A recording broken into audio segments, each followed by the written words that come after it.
Alors Sébastien, on vient d'avoir une séance passionnante sur le TDAH résistant.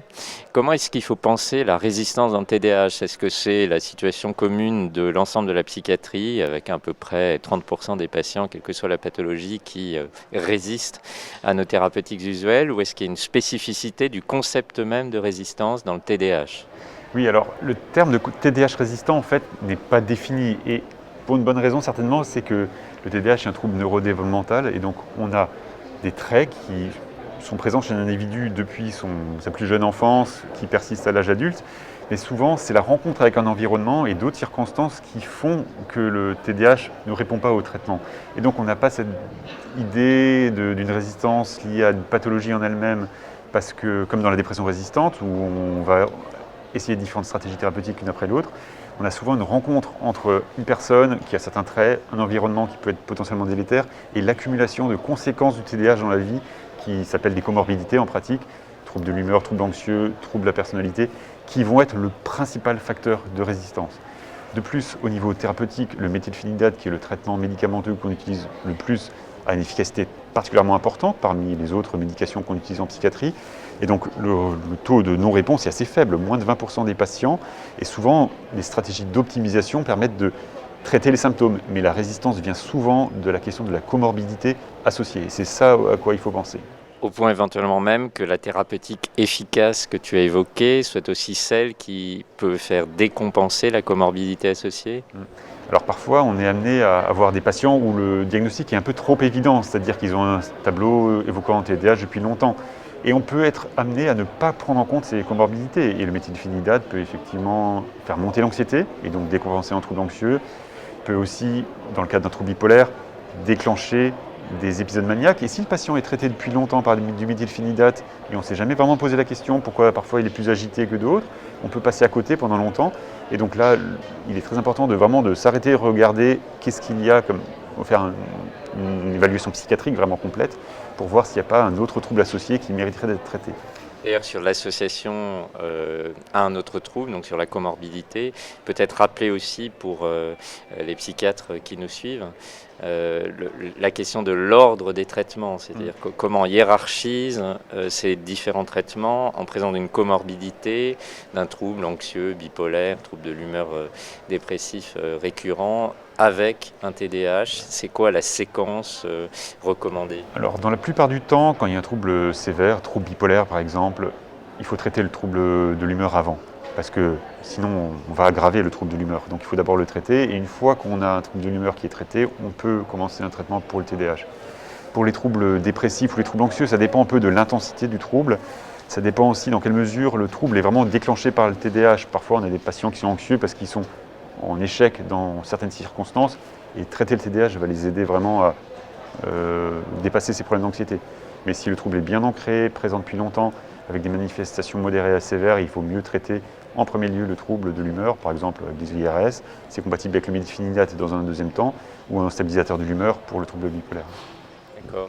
Et alors dans l'utilisation maintenant du traitement qui cible le TDAH, du point de vue des différentes galéniques disponibles, quelle est l'évolution de ces dernières années?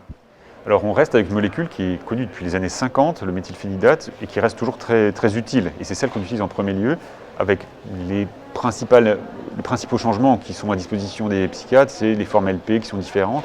Et ça vaut souvent le coup de passer d'une forme LP à l'autre, parce qu'on a souvent une cinétique qui peut être variable et on peut vraiment ajuster le traitement en choisissant la bonne forme LP, la bonne répartition dans la journée. Sinon, à côté de ça, on n'a pas beaucoup de possibilités et les seules possibilités qu'on a, c'est des traitements qui sont en autorisation d'accès compassionnel, ce qu'on appelait ATU avant. Donc l'atomoxétine, qui est un traitement à la base qui était conçu comme un antidépresseur noradrénergique uniquement, mais qui n'est pas très efficace comme antidépresseur, mais qui peut être utile, qu'on peut prescrire dans les cas où le traitement est mal toléré, le méthylphénidate est mal toléré. Mal toléré sur quel plan? C'est souvent les problèmes d'anxiété ou des problèmes d'augmentation du craving dans des contextes de dépendance. Dans ce cas-là, on utilise l'atomoxétine. L'autre alternative qui pourrait être intéressante, c'est la liste d'hexamphétamine, qui est recommandée par exemple dans les recommandations NICE comme un traitement de seconde ligne quand il y a une réponse insuffisante.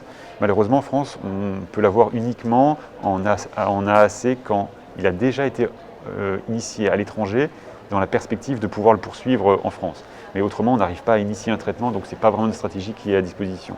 Pour revenir sur les galéniques, les différentes galéniques du méthylphénidate et donc l'accès à différentes formes LP, il y a aujourd'hui une forme d'algorithme ou de recommandation qui les hiérarchise les uns par rapport aux autres, pas forcément d'ailleurs dans l'ordre de le premier à utiliser puis le deuxième ou le troisième, mais adapté à telle ou telle situation ou pas. Pas vraiment. Le principal guide, c'est le fait que la Ritaline LP a l'AMM en initiation chez l'adulte. Donc c'est pour cela qu'on commence maintenant par celui-là. Ça s'est fait depuis 2021, le printemps 2021 où on a cette AMM. Avant, on pouvait juste l'utiliser hors AMM ou continuation pour le Concerta ou le Medikinet. C'est un point important à rappeler parce que les psychiatres d'adultes ne sont pas encore tout à fait au fait de ce changement dans l'AMM de la Ritaline LP. Donc, la Ritaline LP a l'AMM en initiation chez l'adulte et maintenant, depuis quelques mois, elle peut être débutée en dehors du contexte hospitalier. Il y a, pour faciliter l'accès aux soins, donc tous les psychiatres, donc les spécialistes, neurologues aussi, mais les psychiatres essentiellement, peuvent commencer, s'ils travaillent à l'hôpital comme en cabinet, ils peuvent commencer la première prescription de méthylphénidate, la Ritaline LP chez l'adulte et chez l'enfant aussi d'ailleurs. Donc c'est vraiment un effort de formation qu'on va faire aussi pour apprendre aux psychiatres de repérer, identifier les patients qui doivent être traités et bien les traiter. Et alors un point sur la formation justement, quels sont tes projets pour développer cette culture du TDAH de l'adulte en France? Alors, premier aspect, c'est en parler. Donc, on le fait déjà, et je remercie l'Encéphale de m'avoir proposé de faire cette session. Et déjà, les années précédentes, il y avait déjà eu des sessions sur le sujet. Donc, ça, c'est déjà quelque chose de très important. Et je crois que les sessions ont pas mal de succès. Elles ont un énorme succès. Ouais. Alors, on fait aussi des DPC. Alors, il y a de plus en plus de choses qui se font. Alors, avec des associations professionnelles comme la FPBN, on va monter un DPC. Mais on a aussi fait des DPC à l'occasion d'autres circonstances, donc ça c'est une autre chose. Il y a d'ailleurs aussi un DPC centré sur le TDAH de l'adulte résistant d'ailleurs qui a lieu à l'Encéphale.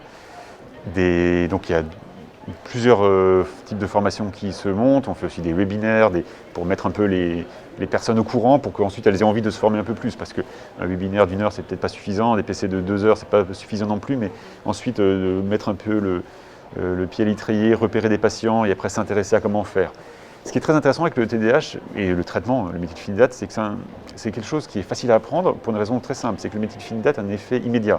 Donc ça suit les règles de l'apprentissage. On apprend facilement quand on a une réponse immédiate, quand elle est reproductible, quand elle est répétée. C'est ce qui se passe avec le méthylphénidate, donc c'est un apprentissage qui est finalement assez facile pour les cliniciens. Et donc on peut facilement monter en expertise grâce à cette propriété pharmacologique. Évidemment, il y a d'autres choses à savoir, mais en tout cas, ça en fait une qui fait que c'est assez facile à apprendre. En fait. Super, écoute, merci beaucoup Sébastien pour cette présentation, cet échange très clair et à bientôt alors à l'Encéphale. Merci, à bientôt.